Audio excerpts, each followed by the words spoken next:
Let's be honest here. That's where I'm most comfortable with. So I guess my understanding is that there's kind of the proactive side to incident response as well as a more reactive side. Can you walk me through, and I know there might be a little bit of overlap with this previous question, but can you kind of walk me through each of the services on first the proactive side and then reactive side? So let's start with the proactive side. Typically, we do things like incident response playbook or tabletop simulations. Both of these are essentially asking an organization, in case, say, a cyber fire breaks out, what is your plan for today? Like typically for every organization, medium size and higher, they'll have a laminated placard on their desk saying, in case of fire or in case of chemical emergency or something else, dial this number, go to this floor, this your muster point, and so on. We build the same for the cyber side of things. Let's say you're a ransomware. What is the first step? What do you do as second step? Who do you reach out to? In what order do you reach out? So in case something happens, you just open the playbook and like, oh, step one, step two, 2A, 2B, and so on. So you know exactly what to do. The tabletop simulation is taking the incident response playbook, putting everyone in the same room and saying, okay, C-suite just got informed that they clicked on ransomware. Now what are you going to do? So each team, based on the playbook, will do a reaction and so on. As part of this, we also have a service called cyber wargaming.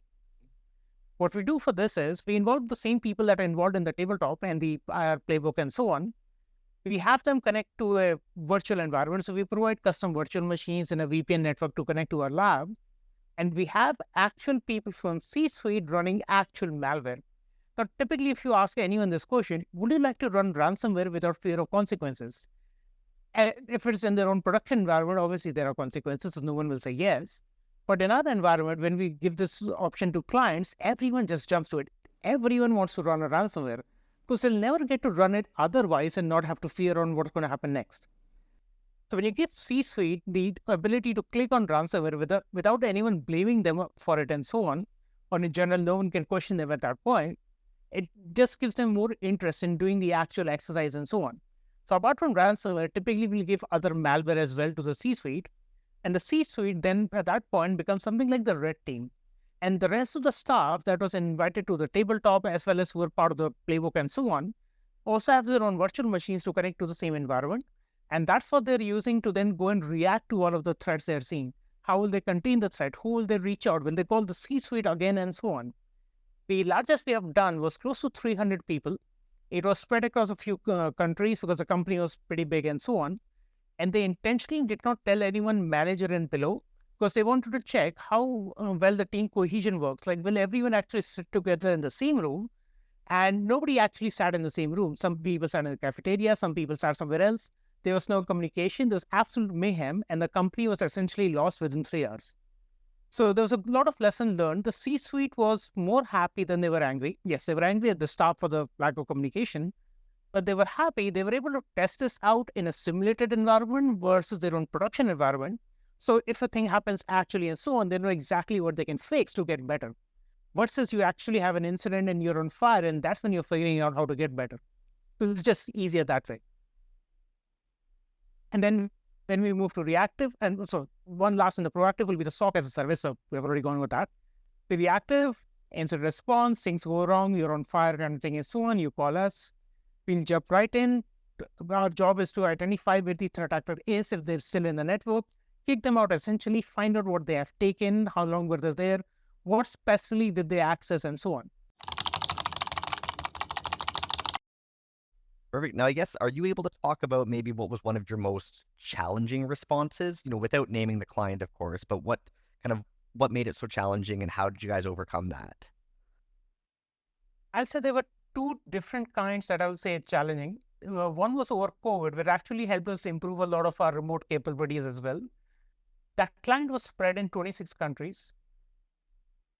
So imagine over COVID, where there's lockdown happening and we have to support 26 countries worth of locations.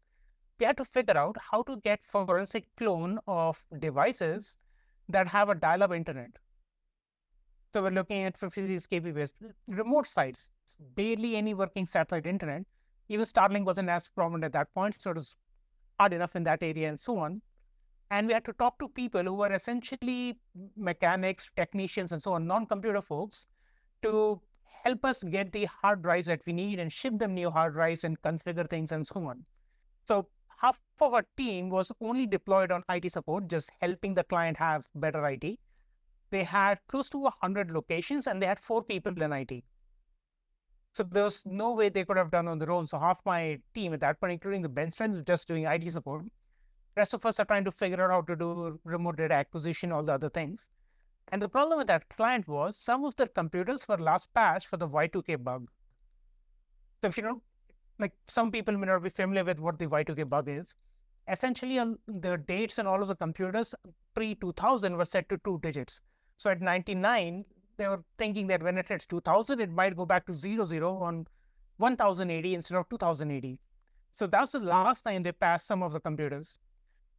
And then some people at particular site location got concerned after watching Terminator that the computers may become self-aware. So they actually had a welded cage around a monitor. The monitor and the CPU was separate. That was completely left open. And that computer was connected to a lathe machine and it was running Windows 98. They were concerned this computer may become self-aware. And I do have pictures, although I can't share those pictures, but I take pictures because nobody will believe me when I tell this to them, that we have had clients like this.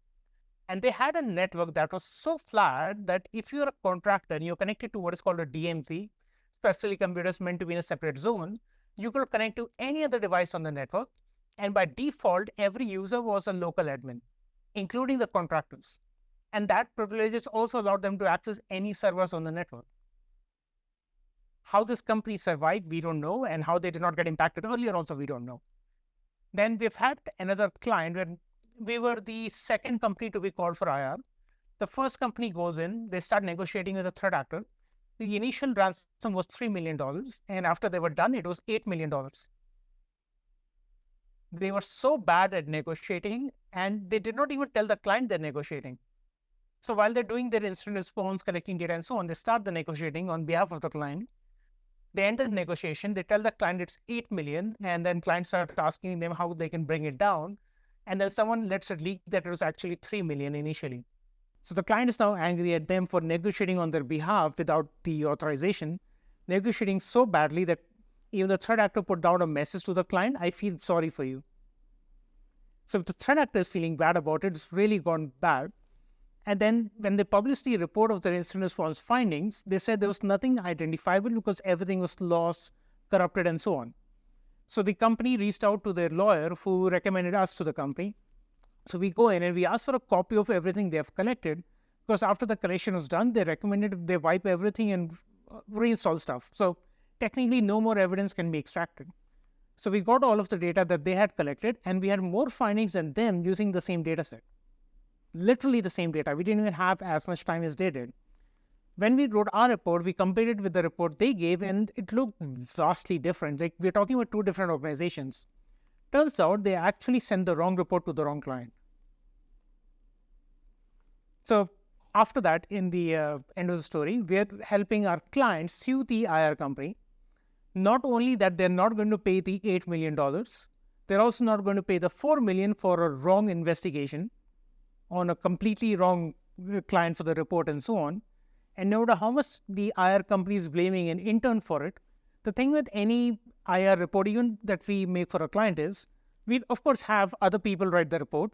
The report will then go to the technical people. It will go to the liaison who will confirm that this exactly that has happened and so on. Eventually, it will come to my table. I will review it. I'll ask questions, if not red line and say, this is not right. Explain this better, or what are you trying to explain here? Do this better and so on. Because the quality of the report determines how good we are to the client. And it's essentially in the end my name because the owner of the company that if we are sending out a report, it is something that I've certified to be true and that I'll back even in court and so on. Nobody checked the report on their end. They're claiming an intern wrote it and sent it to the client and the lawyers and so on. Now, I'm not sure if you are able to talk about this, but can you describe a few of the tools and technologies that you would typically use when responding to an incident? Yes, there's actually quite a few. So typically when we go in, the first task that we're trying to do is send logs out of the client environment into our environment or to get them on USBs, other things, and so on. So there's a tool called Sumo Logic, which is also the backbone of our entire infrastructure. We use that to deploy agents that will then collect all the logs that we need specifically based on our requirements. It will encrypt all the data and then send it to us in an encrypted fashion. So that way, we're compliant with all of the regulatory frameworks. The data is encrypted in motion at rest, even when the client is on fire and we're doing incident response. So that's the first part. The second part, once the logs are in our cloud, we'll pass them through our SOC, SIM, and so on. We also use SOAR to increase the automation and to actually get to answers faster. That will automate a lot of the investigations about IPs, files, hashes, and so on, whatever we have got. Second, we'll try to connect all of the client infrastructure, like if they have, for example, Meraki, Palo Alto, or any kind of service like that that operates with a cloud console and so on, we'll connect that to our cloud infrastructure with Sumo Logic directly, so we can pull the logs from there as well. After we're done with that, we'll try to get logs from the forensic side of things. Like, for example, if you're using Office 365, Google Apps, any of those tools and so on, you're trying to get the older audit logs as well. Any agent we deploy will collect logs from that point onward, but not the historical ones. So one of the tools that we use there is called Magnet Forensics.